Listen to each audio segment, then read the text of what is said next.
Hey everyone, welcome back to Pokemon Reborn. Last time we dealt with the Teknite Ridge, we also dealt with the cave in the ruins, we grabbed ourselves a Gibble, and today we're going to be moving onwards. We're going to be taking Taka to safety and moving towards our next gym. We've just been pretty much messing around in the desert, exploring, and Taka over here is probably freaking out at this point. So anyways, whether you have Taka or not, you want to head north until you reach this section where there's a bunch of train cars laid out, and I prefer to start this puzzle from the side. But basically you want to move through these train cars to reach different exits and, oops, accidentally talk to Taka. But I like to start from the side, that way I can get these two train cars right here out of the way. Well, I can't get to the other train car right now. Instead, we actually have to take this winding path through a bunch of train cars right over here. That way we can rock smash the rock in front of this train car. Sometimes you can find Pokemon when you're doing that, which is kind of unfortunate. But once we clear that rock, we can go ahead and trek back through these train cars and make our way towards that train.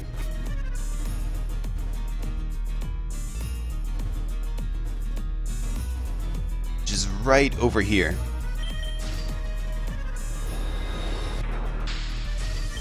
So once we use that train, we're pretty much done with that side of this train puzzle. There's still actually a lot to do, but for the most part, we don't have to use that entrance ever again. Next up, we want to come all the way over here, break that rock right there, and hop these ledges over here.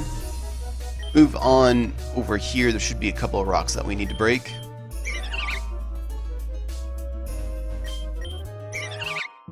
Apparently, I'm really unlucky. I went through a whole another playthrough of this without having any issues like this at all. But I guess this playthrough is just going to be a little bit different here. So next up, I think I want to come down from this angle over here. And we can go ahead and board on this train right here. And then we can go back down south and we can board this train right over here. This train right here is actually optional. It will take you up onto this cliff over here and you can grab a steel memory. And then you can hop down. Be very, very careful when you're doing that train right there, because it is possible for you to not grab the steel memory and jump off the ledges, and then you can't get back up there to grab the steel memory. Over here we have another train with a rock blocking its path, so we want to go ahead and clear that. And then we can move around from the side and enter this train and push this car right out of the way. And from here there is only one more train, two more trains that we need to actually board. So we're going to go ahead and exit out this way. And we need to enter a train car right over here. In order to enter this train all the way over here.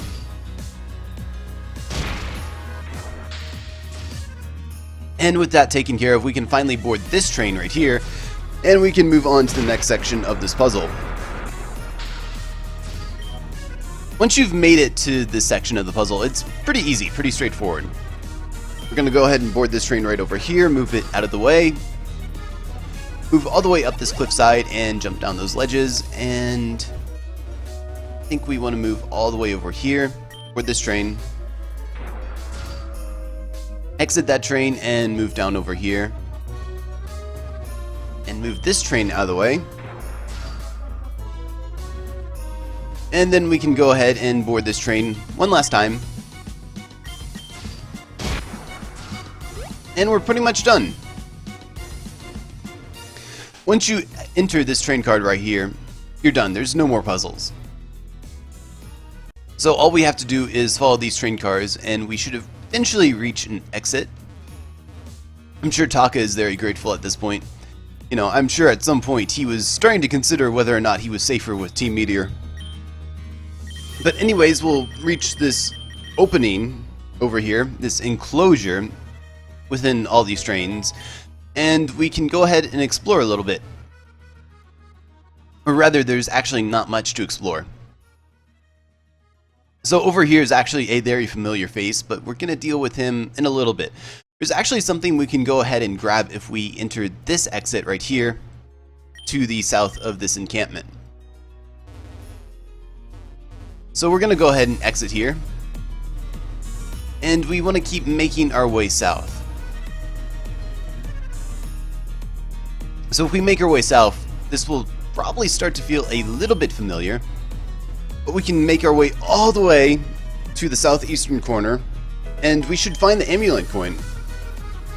This shouldn't be a big deal to you because you could have gotten the lucky instance at this point, which basically does the same thing. But regardless of that, we want to head all the way over here, more towards the west, and we can finally reach this train car right over here, and we can go ahead and move it out of the way.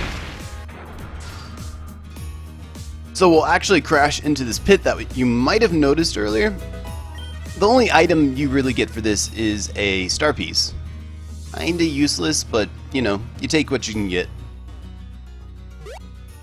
Then we can just hop that ledge and move back over here and move all the way down over here to grab that TM that we saw earlier, which is going to be Roost. So anyways, that's pretty much it for this area out here. Anyways, now that we're back here at the camp, you can now fly here, which will always take you in front of this building right here. It will have a healing machine, and it will also have a man who will sell you all the same goods that you can buy at a Pokémon. But we're not interested in him. We're interested in this man right here. This is Corin Rogue. This is where he ran off to.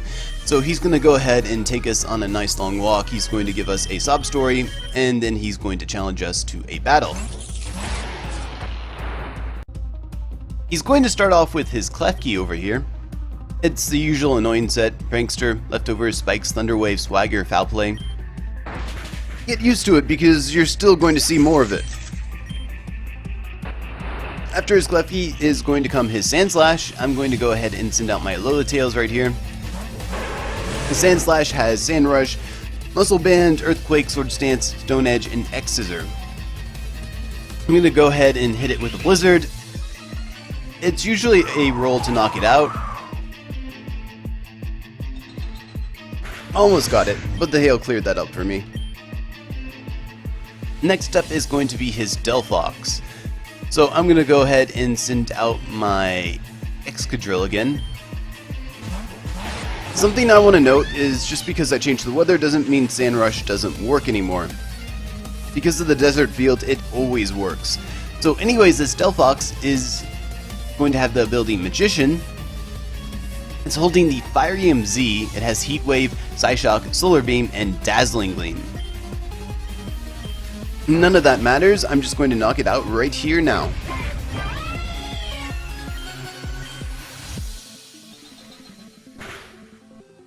Next up is his Cacturn.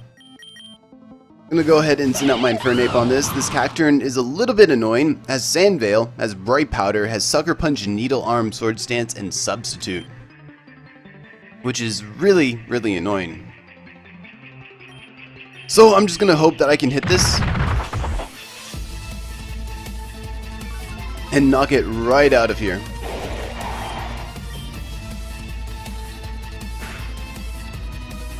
Next up, he's going to send in Magikarp, which is a bit out of order. As you can see, this is kind of the Pokemon that he stole, and he's supposed to be sending it out as a last resort. But because my Infernape's out, he doesn't want to send in his usual Pokemon.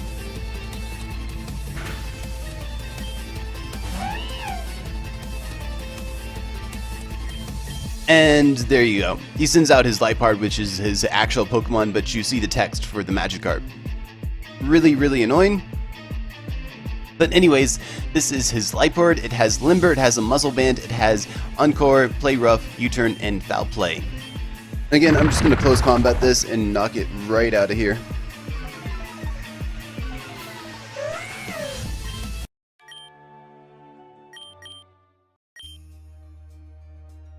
Anyways, he's going to be very, very displeased with the fact that he stole a Magikarp, so we're gonna go ahead and take this Magikarp. You know, we've been trying to get a hold of this thing since the beginning of the game. It's about time. And speaking of the PC, if you ever need to use the PC, then the PC is going to be right up here inside of this room. Which I actually do need to use the PC, so... Anyways, what I just did was box my Alola Tails and I grabbed my Prankster Murkrow. We're going to go ahead and see how Taka's doing down here. We're going to have to see a short little cutscene where Taka will decide that he wants to take a little bit of a nap. And once you deal with that, you're free to exit through the south side of the camp once again, but this time we can take a bit of a different direction. Normally we would go south from here, which was where we found the Amulet coin, and it's also where we found the TM for Roost, but this time we're going to go ahead and enter this train car. And this train car is a bit of a troll. It's very, very long-winded, but eventually we should find an exit here. Eventually.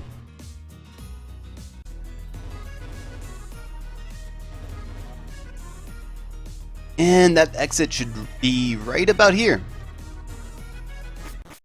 And we'll exit into this area with lots of epic music, actually. This place is called Once Upon a Somewhere, and there is a staircase in this area, if we can find it somehow. Usually the only thing you can really do is just keep heading north until you reach it. And it's right up over here. So we're going to go ahead and keep climbing these staircases until we reach this point right over here. And at this point we will be at Titania's gym. You can ask for advice here. I believe Victoria will pick up. I'm not sure. You can also go ahead and read the poem that's down here. Well, story, more or less. Anyways, if you move a little bit too far forward here, you'll be challenged to battle by a knight in armor. So I'm going to go ahead and talk to you as soon as I take care of that. Anyways, after dealing with that knight, we can go ahead and move forward, and at this point, we will have a double battle with two knights. And I actually remember this battle. They're going to go ahead and send out a Nidoking and a Nidoqueen, so I'll talk to you as soon as I deal with that. And with those two out of the way, we can progress a little bit more. We'll find Lynn all the way up here, and she'll taunt us. You can read a little bit more right here. And then we can move on over here,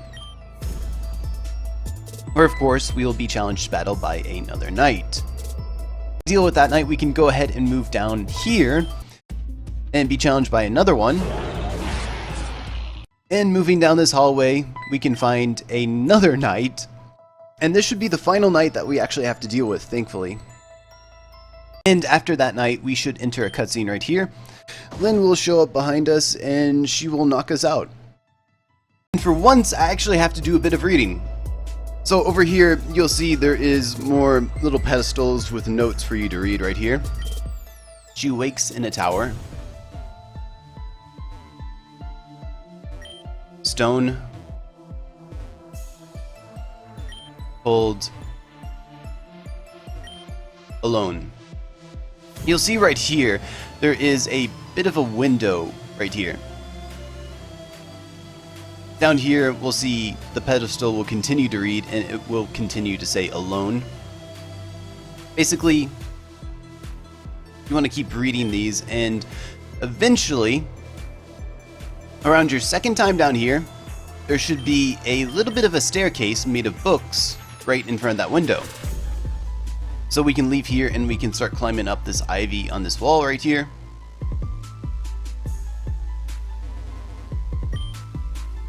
And eventually, we'll be stopped by Taka. Somehow, he followed us out here.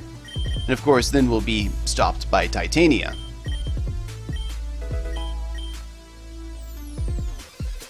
So from there onward, we just want to make our way into this cave right over here. There's going to be a bunch of notes around here. There should be some items here as well.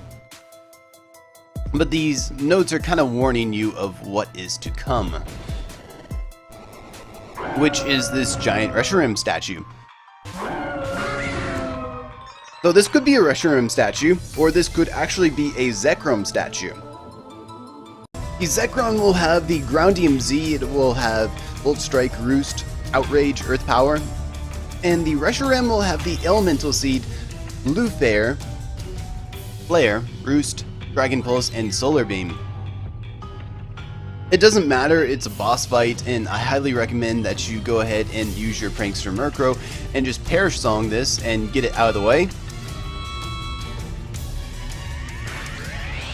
And this is pretty much the point where you recognize the paths here. One will commonly refer to the path where you don't battle Taka in the water treatment center, or you run around in the desert with him as the Reshiram path, and everyone will refer to the path where you do battle him in the water treatment center, you don't have him with you in the desert, as the Zekrom path. Anyways, I'm going to cut out the rest of the battle and I will talk to you then. So after that, the dragon will fade away and we can move on up here. And up here should be another cutscene.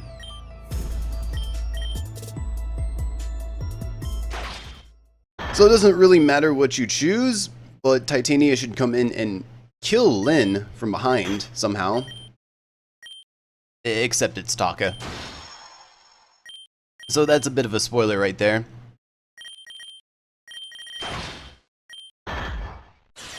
So again, the cutscene depends on which path you chose to take here. But after that, we can go ahead and move on. Unfortunately, Taka will be dead if you chose to take the Reshiram path. It is still a huge debate on which path is better in the long run, because people are still debating on, well, I shouldn't say debating, but speculating on if you're going to need certain sets of relationship points to get some sort of true ending for this game. It doesn't really matter. Take whatever you fancy, honestly. Anyways, up here, we'll actually find a healing shard right there, and we can move on to face Titania if we so choose to. If you don't want to deal with Titania right away, you do have options. You can go ahead and jump down this chute, and if you leave through this exit right here, you'll find yourself back at the train encampment. There's the healing machine. The Pokemon guy has relocated, unfortunately, but he's still here. You can leave, you can access the PC, you can swap out, say, your Prankster Murkrow for something else. And how you would get back to Titania is to go through this entrance right here and jump down this chute. You will find yourself in the tower, and you'll have to retrace your steps all the way back to Titania, but you can get back there. You also want to do this anyways because you can find a free rare candy right over here, so it's kind of worth it in a way. Anyways, with all of that said and done, it's time to talk to Titania and get this battle on with. Also, something to mention is that it is always hailing here, unless you change the weather. So I'm going to go ahead and start off with my Infernape right here. Due to the magical seed, I'll get +1 in attack, and I will also get a King Shield. She's going to start off with her Lowland Sandslash. It has Slush Rush, Light Clay, Aura Veil, Icicle Crash, Earthquake, and Iron Head. Normally it likes to spam Earthquake or it stabs. Since I have the King Shield up, it's not going to do either of that, and instead it's going to just use its Aurora Veil. And that's why I have Brick Break with me. I can break the Veil and I can break your Sandslash.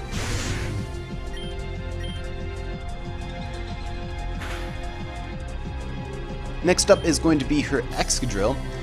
I'm going to go ahead and send in my Gigalith right here. I want to get that Sandstream up.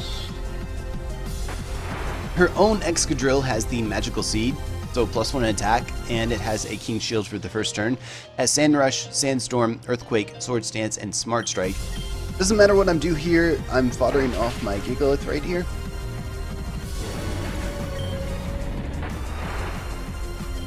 And next up, I'm going to send in my own Excadrill, grab that +1 attack, and grab that King Shield and knock hers out.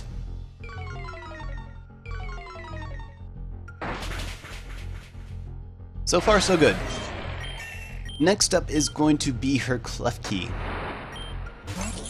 Prankster, Leftovers, Thunderwave, Flash Cannon, Training Kiss, and Calm Mind. This Klefki is actually pretty refreshing, despite the fact that we just knocked it out in one hit.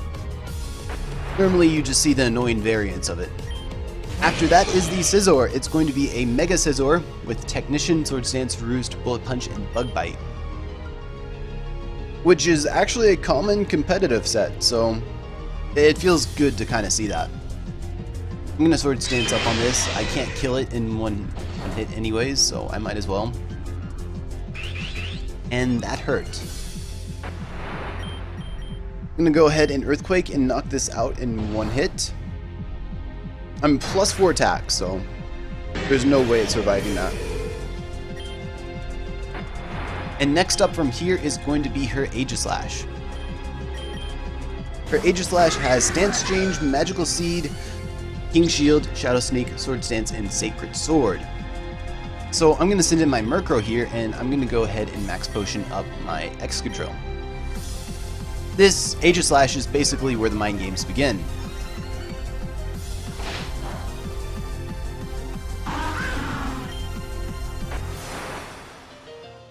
Here, I want to go ahead and send out my Excadrill, and we can finally work on taking out this Aegislash.